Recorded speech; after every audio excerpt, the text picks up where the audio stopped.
Let's go! So, this video is going to be a little different. We're not going to have all the fancy cuts because this is breaking news. Ja'Marr Chase has decided to opt out, and he will not don the number 7 jersey next year for LSU. Let me know what you think. Like, in the comment section below. I'm all about building community. I want to know what you guys think about what I have to say. And ironically, how I feel about this predates this actual decision from Ja'Marr Chase. And it predates this pandemic we're dealing with. Before COVID or whatever happened, episode 3, many months ago, I made the case that Ja'Marr Chase was being failed by us because we need to step up and speak out for these players so they can have the opportunity to go get their money. Now, coming up, we're going to bring up everything regarding this year's team, how the roster looks after this Ja'Marr Chase decision. But just hang on, okay? Hang with me, because I'm about to give you more meat in this episode than any other episode, all right? The first thing I want to bring up is, of course, me filming an Eric Gilbert stat projection piece, and the same day I release it, Ja'Marr Chase has this news. So, obviously, you know, Eric Gilbert stats will increase now that Ja'Marr Chase is not on the field. Or will they increase? So, everything regarding this year's roster, we'll get to that here in a few minutes. Once again, I need your comments below. So, let's first start off with the situation itself. Now, in episode 3, I made the case that true sophomores should be allowed to enter the NFL draft. And whether or not you agree with that, obviously, you know, it's a discussion we should have. Not only true sophomores, redshirt freshmen, people that have spent 2 years in the program. And I also believe some true freshmen should be allowed to leave, such as Derek Stingley Jr. If you are ready to be a first-round pick now, especially in a sport like football, when, you know, your career is a ticking time bomb, you should be allowed to go. So, money-wise, the reason why you should be allowed to go to the draft sooner is obviously you'll be playing while making millions of dollars. But it's not only that, because your first rookie contract is life-changing money for you.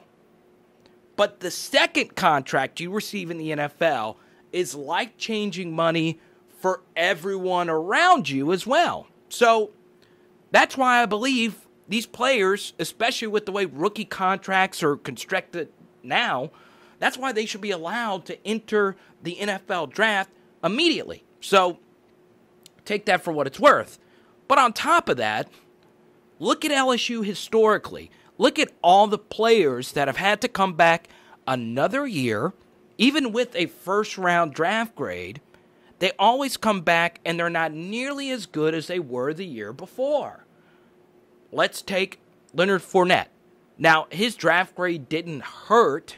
He was still a top-5 pick, but his numbers did drastically decline because he suffered an injury. But let's bring up some players that actually had their draft grade tumble. First, Arden Key. He probably would have been the number 1 overall pick had he been able to come out after his sophomore year. He falls to the 3rd round. Greedy Williams falls to the 2nd round. Just this past year, as much as I loved having Grant Delpit on the roster, he got hurt. He wasn't the same player. He would have been a consensus first-round pick had he come out after his sophomore year. As a junior, slips to the 2nd round, and after suffering that injury, he immediately gets an injury with the Browns, and who's to say they won't cut him? I don't think that they will, but you see what I'm talking about. So many LSU players have had this happen to them, and it's not just LSU players. We basically have seen this everywhere. And this not only applies to Ja'Marr Chase. This past week, I did radio, ESPN radio, in South Carolina. I made this case for Trevor Lawrence.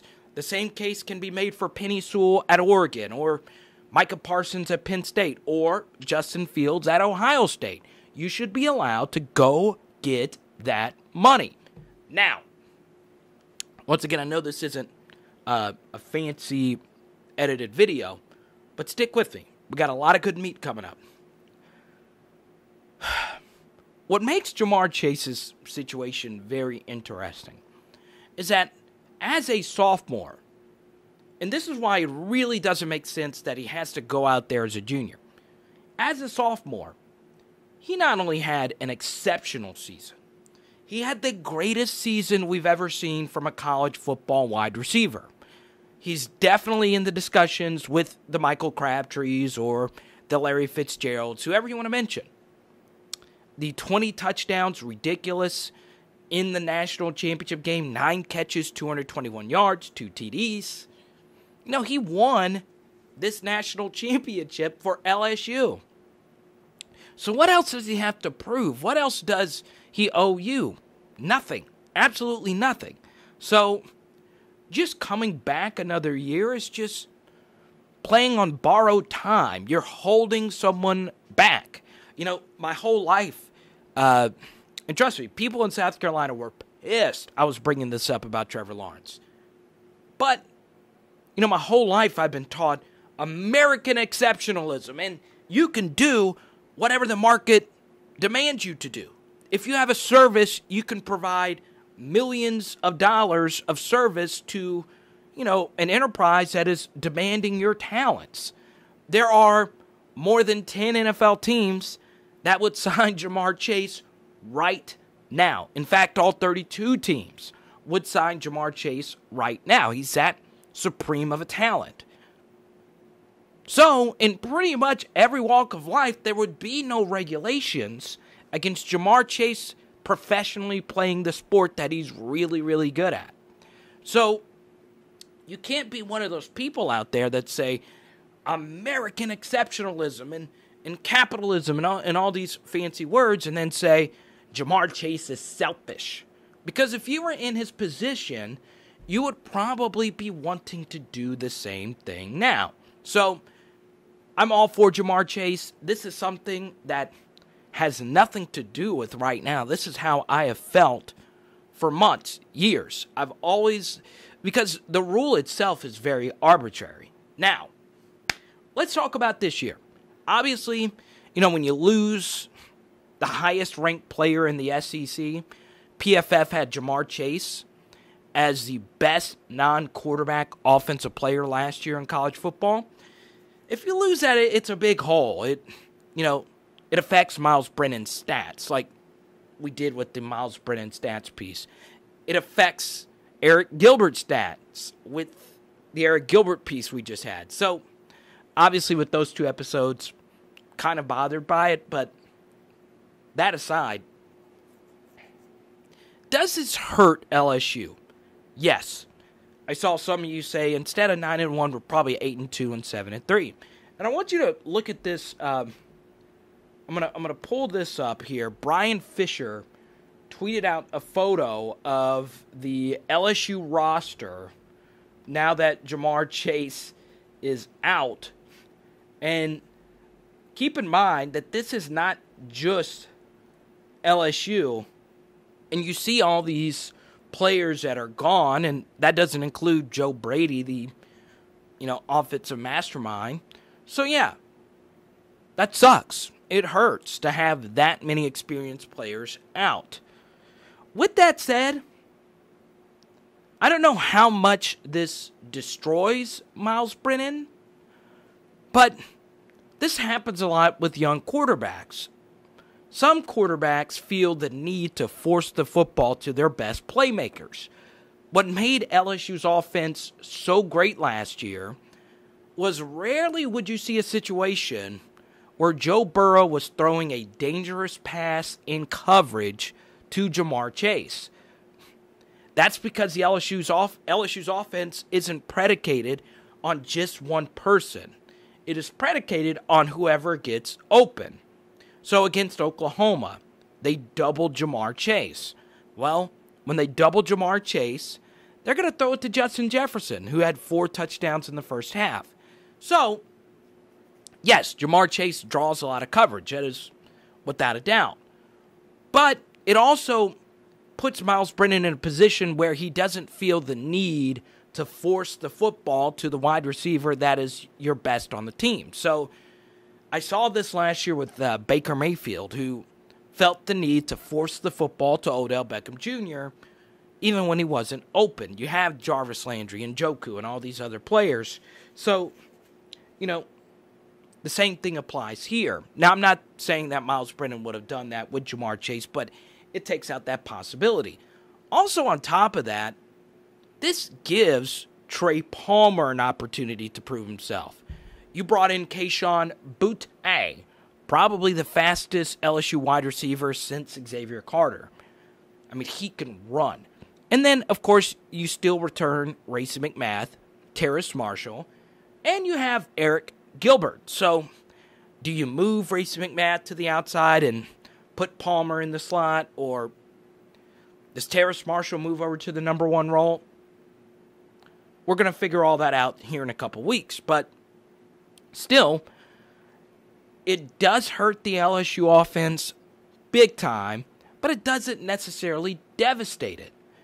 And LSU's wide receiver group is still better than pretty much the entire SEC West outside of Alabama and Auburn, who return some really good players at wide receiver. So, I still feel pretty good about Myles Brennan going into next year. And, it's not a death sentence. It's not a death sentence for LSU that's bringing in 3, 4-star, 5-star level wide receivers next year. So, LSU's going to be fine. Great teams, great programs are never predicated on just one player. So, yeah, you lose a national championship winning wide receiver. It's huge. Don't get it twisted. But that doesn't necessarily mean it's a death sentence. If you were to ask me this question, would it have been a bigger loss, let's say, if Myles Brennan opted out and Ja'Marr Chase stayed? No. You would much rather have your starting quarterback back. So, as long as you have Myles Brennan, as long as you have number 15, the guy that you trust to make all the right decisions with the football, you will be okay. So, regarding Myles Brennan's stats, I believe my stats were around 28 TDs. Those numbers take a hit. They take a big hit. I would say Myles Brennan is around a 20 TD quarterback. With the abbreviated schedule, 20 TDs is pretty good. That's 2 TDs a game. So, and Eric Gilbert, my over-under reception total was 20. That goes up to 25 now. So, let me know what you think below. This was a very raw video. Let's discuss this because I don't like the LSU fans calling Ja'Marr Chase selfish. That to me is utter lunacy. So, let's have the discussion in the comments section below. Let's go. Let's go. It's Power Hour LSU. Boom. Boom, boom, boom.